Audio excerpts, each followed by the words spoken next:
뱃살을 빼야 되는데 막상 운동을 시작하자니 처음부터 무리한 운동을 하기는 힘들어 걱정하고 계신가요?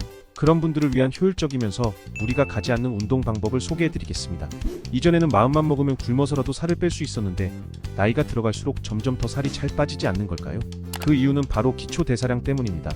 기초 대사량은 생명 활동을 유지해 나가는데 필요한 에너지 소모로서, 즉 아무것도 안 하고 누워만 있을 때 소모되는 칼로리를 말합니다. 중년에 접어들어 더 살이 안 빠지는 이유는 40대 이후가 되면 기초 대사량이 점점 낮아지기 때문인데요. 기초 대사량이 낮아지면 몸에 더 쉽게 체지방이 축적되고 살이 더욱 쉽게 찌는 체질이 된다고 합니다. 나이가 들어 40대 50대가 되면 복부 비만으로 고생을 하게 되는 이유입니다. 하지만 이것은 자연적인 현상이니 너무 자책하지 마세요. 이제 건강한 중년 노후를 위해서 어떤 운동을 해야지 절대 안 빠질 것 같은 뱃살을 싹 없애버릴 수 있을까요? 첫 번째, 타바타 걷기. 걷기가 뱃살을 뺀다고?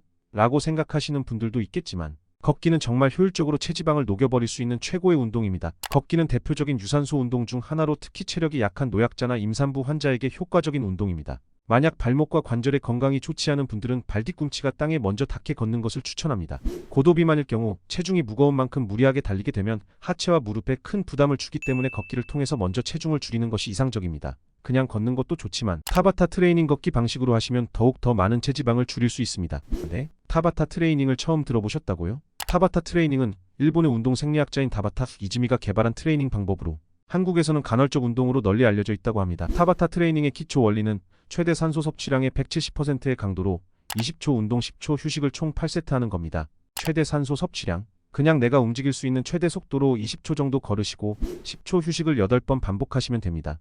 이렇게 4분만 운동하면 1시간짜리 중강도 운동보다 더욱 뛰어난 효과가 있다고 합니다. 타바타 트레이닝의 효과에 대한 연구에 따르면 타바타 운동은 운동할 때만 열량을 소모하는 것이 아니라 운동이 끝나고 잠을 자거나 휴식을 취할 때에도 꾸준히 지방을 연소하는 애프터번 효과가 있다고 합니다. 그러나 이 운동 프로그램은 프로 선수들을 위해 만든 것이기 때문에 제대로 따라하게 되면 근육이 파르르 떨릴 정도로 힘들 수 있다고 합니다. 그렇기 때문에 무리하지 않고 숨이 찰 정도로만 걸어도 걷기에 충분한 효과를 누릴 수가 있는 것이죠. 20초는 숨이 찰 정도로 빠르게 걸으시고 10초 동안 천천히 걸어주시면 됩니다. 만약 천천히 걷는 시간이 너무 적어서 힘드시다면 30초 정도까지 늘려서 천천히 걸어주시면 됩니다. 그리고 체력이 늘어서 여유가 생긴다면 숨이 찰 정도로 빠르게 걷는 시간을 최대 1분까지 늘려주시면 됩니다. 이렇게 걷기만 해도 뱃살이 쭉쭉 빠지는 효과를 보실 수 있을 겁니다. 그냥 걷기만 하면 되냐고요? 체지방을 소모하고 체력을 길러주는 타바타 걷기와 함께 기초 대사량의 향상과 관절의 부상을 방지하는 인력 운동을 하시면 효과는 2배가 됩니다. 대표적인 근력 운동으로는 맨몸벽 스쿼트가 있습니다. 아니, 뱃살을 빼려면 복근 운동을 해야지 왜 하체 운동을 하냐고요? 그 이유는 하체 운동을 해야 더 살이 잘 빠지기 때문입니다. 우리 몸의 하체 근육은 신체 근육의 70%를 차지하기에 맨몸 스쿼트만 하셔도 전신 운동을 하게 되어 뱃살도 같이 줄어들게 됩니다. 결국 같이 운동을 하는 것만으로도 몸 전체의 기초 대사량이 높아져 40대 이후에도 살이 잘 안 찌는 체질이 되는 효과를 볼 수 있는 것이죠. 그렇다면 스쿼트를 어떻게 해야 될까요? 스쿼트는 앉았다 일어나는 동작을 기본으로 합니다. 이렇게 간단한 동작으로 건강과 체력을 모두 크게 향상시켜주는 좋은 운동이지만 정확한 자세로 하지 않으면 무릎, 허리 등의 관절에 큰 손상을 입을 수 있으니 개인적인 질병 및 사정으로 무릎 사용이 어렵다면 벽에 몸을 기대고 앉는 벽 스쿼트를 추천합니다. 벽 스쿼트는 탄탄한 다리 라인을 만들어주는 동작으로 군살을 빼는데 효과가 매우 좋습니다. 또한 벽을 이용하면 무릎 관절에 무리가 덜 가기 때문에 어렵지 않게 할 수 있는 게 벽 스쿼트이기도 합니다. 벽에 기대고 스쿼트를 하면 맨몸 스쿼트보다 효과가 없는 건 아니냐고요?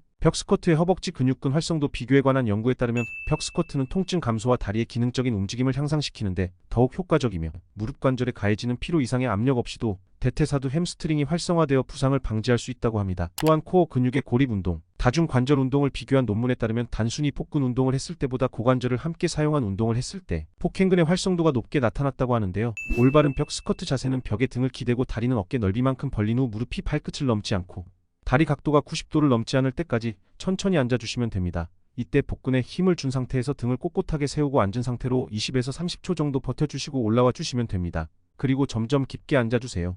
처음부터 무리하실 필요 없습니다. 20에서 30초 버티는 게 어렵다면 5초부터 시작하시면 됩니다. 운동은 한 번에 많이 하는 것보다 꾸준하게 하는 것이 훨씬 효과적입니다. 분명 처음에 시도하시면 내가 어디 운동을 하고 있는지 구분이 안 갈 수 있습니다. 아직 근육이 자리 잡지 않았기 때문에 그런 겁니다. 하지만 꾸준히 하시다 보면 근육이 움직인다는 느낌을 받으실 거고 이것은 건강해지고 있다는 신호이니 꾸준하게 해주시면 됩니다. 자, 오늘은 무리하지 않고 쉽고 안전하게 복부 지방을 싹 빼는 운동 방법을 알아봤습니다. 분명 오늘 알려드린 운동 말고도 뱃살을 빼는 운동 방법들은 많습니다. 다만 당장 어떤 운동을 해야 할지 감이 안 잡히고 적은 시간에 최대 효과를 내고 싶으시다면 타바타 걷기와 맨몸벽 스쿼트 이 두 가지 운동을 먼저 해보시는 건 어떨까요? 아직 늦지 않았습니다. 중요한 것은 꾸준히 하는 것입니다. 중간에 하루 정도 못했다고 포기하지 마시고 조금이라도 꾸준하게 해보시기 바랍니다. 우리 모두 건강한 중년 노후를 위해 노력해보는 건 어떨까요? 앞으로 더 좋은 운동 방법으로 찾아뵙겠습니다. 감사합니다.